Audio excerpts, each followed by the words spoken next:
à tous, j'espère que vous allez excellemment bien. La course reprend ses droits après une étape 6 qui n'a pas eu lieu pour des raisons de sécurité, c'était tout à fait légitime. Nous allons reprendre la course après une journée de repos. Alors quelle a été journée de repos? Vite dit, on a quand même été réveillé tôt, on a passé du temps dans le bus avant que ça soit annulé. Donc voilà, il y a le temps de transfert en bus, c'est pas forcément très reposant, mais on n'a pas roulé sur le vélo à part pour le départ fictif. Donc on va voir un petit peu ce qui va se passer pour cette étape qui est l'étape majeure, j'ai envie de dire, de ce Paris-Nice 2023, sans faire injure à l'Allier. C'est vrai que là, ça va être un peu plus long sur le final de cette étape un peu plus compliquée. N'hésitez pas à vous abonner à la chaîne, à réagir dans les commentaires, à mettre un pouce bleu, à partager la vidéo sur les réseaux sociaux, notamment auprès de vos proches si vous pensez que ça peut les intéresser. Dans les commentaires, n'hésitez pas à me dire qui vous voyez comme favori. N'hésitez pas également, quand vous vous abonnez à la chaîne, à réagir, à mettre la petite cloche, comme ça vous êtes au courant des dernières vidéos qui sortent sur la chaîne, surtout si vous mettez toutes les notifications. Je salue également les gens qui m'ont mis des super thanks, vous pouvez le faire pour soutenir la chaîne, c'est vraiment important. Enfin, c'est intéressant, voilà, pour soutenir la chaîne, les super thanks.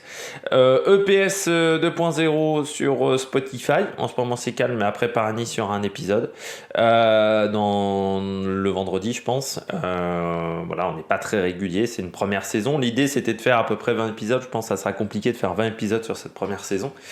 Et puis, je crois qu'on est à l'épisode 8. Et puis, n'hésitez pas également, à aller voir TikTok, le débrief de l'étape juste après l'arrivée. Paris-Nice 2023, et bien la deuxième arrivée au sommet de cette course, la course au soleil. Là, c'est un petit peu plus un classique, j'ai envie de dire, l'étape du samedi, ça fait maintenant depuis quelques années qu'on a une montée difficile. C'est vrai que ce n'était pas le cas à une autre époque. À une autre époque, le samedi, c'était souvent une étape de moyenne montagne, parce que moi, j'ai connu l'époque du Paris-Nice, on n'allait pas très haut en altitude, on ne dépassait pas 1200, 1300 mètres. On ne prenait pas de risque, en fait, avec la neige, parce que c'est vrai que dès que vous dépassez 1500 mètres, 1400, 1500 mètres d'altitude, les possibilités de neige et que vous ne pouvez pas accéder au sommet de cette étape sont quand même importants, que ça soit la neige et le vent également en cette période-là de l'année désormais, parce qu'on a quand même plus souvent du vent que de la neige. Là, c'est encore la tempête, pour tout vous dire au moment où j'enregistre, et l'étape 6 a été annulée à cause du vent. J'espère qu'on aura une bagarre entre leaders pour cette étape. On s'attend à un vrai feu d'artifice entre les leaders, avec une longue montée qui est inhabituelle à ce moment-là de la saison. On est en altitude, la montée est longue, elle fait quasiment 17 km. On a deux montées qui sont longues, en plus sur cette étape, parce que la première montée est également longue, même si elle est beaucoup plus roulante. Donc c'est pas une étape si facile que ça. Le profil fait pas forcément peur, on pourrait croire à une course de côte aujourd'hui avec la dernière difficulté, mais c'est quand même pas une étape si facile que ça en début de journée, parce qu'on passe un petit peu dans l'arrière-pays niçois. Ça sera une mise en bouche par rapport à l'étape de dimanche, qui là sera sacrément costaud, l'étape du dimanche. On regarde le parcours de cette étape, donc deuxième arrivée au sommet de ce Paris-Nice, entre Nice et le col de la Couillole. 144 km 500 précisément de course. On part de Nice, on va repartir par la promenade des Anglais pour ressortir de Nice. C'est un petit peu un classique, la sortie de Nice. La première difficulté, ça sera à Gatière, 4 km 4 à 4,4% de moyenne au bout de 14 km de course, qui n'est pas en fait une côte marquée au niveau du classement de la montagne, mais c'est en fait la côte à la sortie. Ça fait partie des bosses, on va dire, à la sortie de Nice. Et puis en fait assez vite on se retrouve au pied de la première difficulté du jour. Il y a deux difficultés en fait principales dans cette journée. C'est la côte de Tourette du Château, 17 km 900 à 4,5 de moyenne, côte de première catégorie. Sommet au kilomètre 48,5, c'est-à-dire à un peu moins de 100 km de l'arrivée, la côte de Tourette du Château. Vous voyez, c'est très très roulant. Il y a juste un passage à 6,6%, mais sinon c'est très très roulant.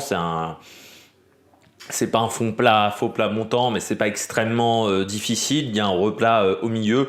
C'est la longueur qui peut faire la difficulté sur cette montée. Et certains sprinteurs pourraient passer. Certains sprinteurs qui aiment les bosses vont passer cette difficulté sans aucun problème. Surtout qu'on sera peut-être à un moment de la course où le rythme sera plus faible pour laisser peut-être un petit peu de champ à l'échappée, si l'échappée en plus n'est pas dangereuse. Donc peut-être qu'on ne roulera pas à fond dans cette côte de Tourette du Château. Quasiment 18 km de montée, surtout qu'ensuite ça ne redescend pas, c'est-à-dire que ça va grimper encore un petit peu jusqu'à Ascros qui est 20 km après. Vous voyez, on prend encore 200 mètres d'altitude sur les 20 km suivants, et à Ascros on redescend vers Puget, connu pour son huile d'olive inimitable, Puget, et on arrive à Villars-sur-Var, 2 km 300 à 6,3% de moyenne. Le sprint bonification en haut d'une bosse, encore une fois, est-ce que ça donnera des idées de prendre des secondes de bonification à ce moment-là? Est-ce qu'il y aura la bagarre? On sera, il faut quand même le dire, à 45 km de l'arrivée au moment de ce sprint bonification. Ça va encore grimpounonner encore un petit peu vers Tournefort. Les routes seront en prise, et puis ensuite on redescend avant d'entamer les contreforts de la montée du col de la Couilleule jusqu'au pied de la dernière difficulté du jour, qui est à Saint-Sauveur-sur-Tinée. Col de la Couilleule, 16 km, 7,3%, mais surtout 1676 mètres d'altitude. On n'a jamais été aussi haut sur Paris-Nice. C'est ce qui va faire même la difficulté de cette montée, c'est l'altitude. Beaucoup de coureurs n'ont pas été à ces altitudes-là pour le moment, à part ceux qui ont été à San Juan, qui ont été à 2500 mètres d'altitude, ceux qui ont fait les championnats de Colombie et ce genre de course. Mais jusqu'à maintenant, on n'a pas été à cette altitude-là.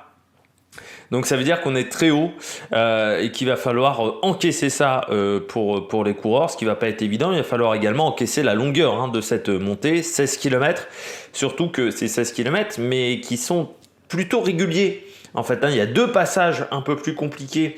C'est entre le kilomètre 4 et 5, on passe à 8,5%, et dans les 800 derniers mètres, on a 8%. Sinon, on est toujours entre, 6,8 et 7,5%. C'est-à-dire, on est vraiment sur des valeurs qui sont très proches. Le kilomètre le plus facile, c'est le pied, il a 6,5%. Il n'y a pas beaucoup de kilomètres qui sont en dessous de 7,8, de 6,8%, pardon. Et puis on a ensuite les deux derniers kilomètres qui sont un petit peu plus difficiles, 7,8%, 8%. Mais je dirais que c'est quand même très régulier, mais très dur. C'est régulier, mais c'est dur, parce qu'il y a toujours un minimum de pourcentage dans cette montée. Et puis la longueur, encore une fois, c'est un effort. 15 km 800, ça va être 40-45 minutes d'effort. Donc on n'est pas habitué à ça pour les grimpeurs. Donc c'est presque le baptême du feu de cette année 2023 pour les grimpeurs, surtout si vous n'avez pas été à l'UAE Tour, si vous n'avez pas fait le Tour de San Juan, vous n'avez pas fait des montées de ce type-là, pardon, j'ai un chat dans la gorge. Donc ça peut être compliqué pour les coureurs. Heureusement, il ne fera pas trop frais au sommet. Par contre, il faudra faire attention au vent encore une fois. En parlant de météo, temps ensoleillé, faire attention quand même à la route qui pourrait être humide en début de course à cause de la pluie. On devrait avoir de la pluie en début de matinée qui pourrait mouiller un petit peu la route. Donc il faudra faire attention de ne pas se faire avoir. Du côté des températures, elles sont très bonnes, au-dessus de 20 degrés en pleine. On pourrait même monter jusqu'à 23-24 degrés. Alors bien entendu, le ressenti sera plus faible, mais ça montre que les températures sont tout à fait agréables pour pratiquer le cyclisme. 12 degrés en haut de la Couilleule, c'est pas très frais. Ça, c'est aussi un des problèmes quand on fait une étape en altitude, c'est que parfois il fait très très frais au sommet. Bien là, il fera 12 degrés. Alors c'est pas canicule, mais ça reste courable, on va dire, pour les coureurs. C'est pas très agréable, mais on peut courir dans ces conditions-là. Par contre, le vent qui reste fort, et là c'est un signe d'inquiétude, avec un vent d'ouest à sud-ouest entre 25 et 80 km/h. Mais je rappelle que quand j'ai regardé la présentation de l'étape, quand je vous ai fait la présentation de l'étape numéro 6, à peu près à la même heure, donc c'est-à-dire environ 24 heures avant l'arrivée de l'étape, c'était également entre 25 et 80 km/h, donc il ne faudrait pas que le vent augmente, surtout que les 80 km/h Alors, encore une fois, c'est des rafales, mais ça sera en haut de la couillole.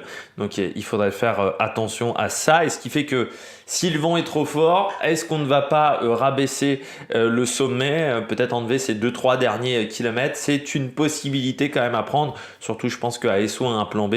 Sur ce type d'étape-là, je pense qu'ASO a un plan B en cas de neige, en cas de pluie, en cas de conditions climatiques beaucoup trop fraîches. Je pense qu'ASO a un plan B avec une deuxième arrivée un peu plus basse. Donc est-ce qu'on aura ça? On verra. Vent de dos en majorité, sauf au départ, parce que ça sera un vent d'ouest-sud-ouest. Forcément, au départ, on va vers l'ouest au tout début. Pendant les 10 premiers kilomètres, voilà, le vent sera de face, mais ensuite il sera vraiment de dos, à majorité à tendance dos sur la fin de l'étape. Du côté de la stratégie, je crois que c'est un petit peu plus facile sur cette étape-là. Je vois une bagarre entre les différents leaders, c'est-à-dire que le général est encore un petit peu serré, même si vous avez déjà des coureurs qui sont loin. Voilà, la bagarre entre les leaders. Et puis, les leaders qui sont un petit peu loin, ils vont peut-être tenter des choses. Moi, je verrais bien des coureurs tenter de partir assez tôt dans la montée, tenter de faire exploser la course très tôt en se disant, je suis certes à 2 minutes, mais ça veut dire que je suis à 1 minute du podium. Tenter de faire craquer un Yates, tenter de faire craquer peut-être encore Vingegaard, se tester également si on a eu des difficultés ou des problèmes mécaniques, on pourrait penser à un Scalmoseux, on pourrait tenter voir des coureurs tenter de s'isoler en tête de la course. Donc c'est une montée qui peut être très intéressante. Du côté des favoris, j'ai mis Tadej Pogačar, vu ce qu'il a montré pour le moment depuis le début de la course, il est quand même impressionnant. Même si il ne faudra pas négliger Vingegaard, parce que je trouve que en haute montagne, Vingegaard est un petit peu plus à l'aise que Pogačar. Je dirais que Pogačar est très fort sur ses arrivées, 7-8 km sur les montées où il y a du pourcentage, mais Vingegaard, il est quand même pas mal sur les sommets. Après, il y a peut-être une différence de niveau pour le moment entre Pogačar et Vingegaard. C'est vrai qu'on a l'impression que Pogačar est un peu plus proche de son pic de forme que Vingegaard pour le moment. Je termine avec David Gaudu parce que vu ce qu'il a montré dans l'Allier, forcément il fait partie des favoris. Le problème de David Gaudu, c'est qu'il ne pourra pas se cacher et que parfois il s'est planté sur ce type d'arrivée, sur ce type d'étape reine sur les courses d'une semaine, sur le Dauphiné, il s'était planté. Donc il faut faire attention du côté de David Gaudu de ne pas se mettre trop la pression, que l'équipe lui mette pas trop la pression sur cette étape. Parmi les coureurs à suivre, moi, je vais suivre Vauclin parce que j'attends de voir ce que ça va donner sur une étape comme ça. J'attends de voir vraiment ce qu'il est capable de faire sur une montée longue. Est-ce qu'il va avoir des difficultés sur ce type de montée? Et puis, Gino Meder, il a l'air de s'être retrouvé. Gino Meder, c'est aussi un coureur sur lequel il faut faire attention sur une montée qui correspond peut-être un peu plus à ses qualités. Les montées longues, c'est plus ce qu'il aime. C'est plus un grimpeur, je dirais... un grimpeur classique, Gino Meder. Du côté du programme télé, je vais réussir à sortir une phrase dans le bon ordre, ça va être compliqué. Eurosport 2 à partir de 13h, France 3 à partir de 13h35, donc il y aura des images un peu en plus du côté d'Eurosport 2. Du côté de France 3, 13h35. Pourquoi ces horaires inhabituels? Je rappelle, il y a le tournoi destination, donc priorité au tournoi destination. Donc l'étape part très tôt et arrive très tôt, devrait arriver aux alentours de 14h50, 15h. Voilà pour cette étape numéro 7. N'hésitez pas à vous abonner à la chaîne, à réagir dans les commentaires, à mettre un pouce bleu. Le débrief, on verra si on peut le faire à 18h, on le fera à 18 ou 19h. Enfin, si ça se met en ligne rapidement, peut-être que le débrief sera à 18 ou 19h pour cette étape-là. Parce que je ferai le débrief juste après l'arrivée de l'étape. Et puis le débrief TikTok pendant 2-3 minutes, ça sera également à la suite de cette étape. N'hésitez pas à vous abonner à la chaîne, à réagir dans les commentaires, à mettre un pouce bleu. Et puis nous, on se retrouve pour de nouvelles aventures sur la Mag Production. Ciao, ciao!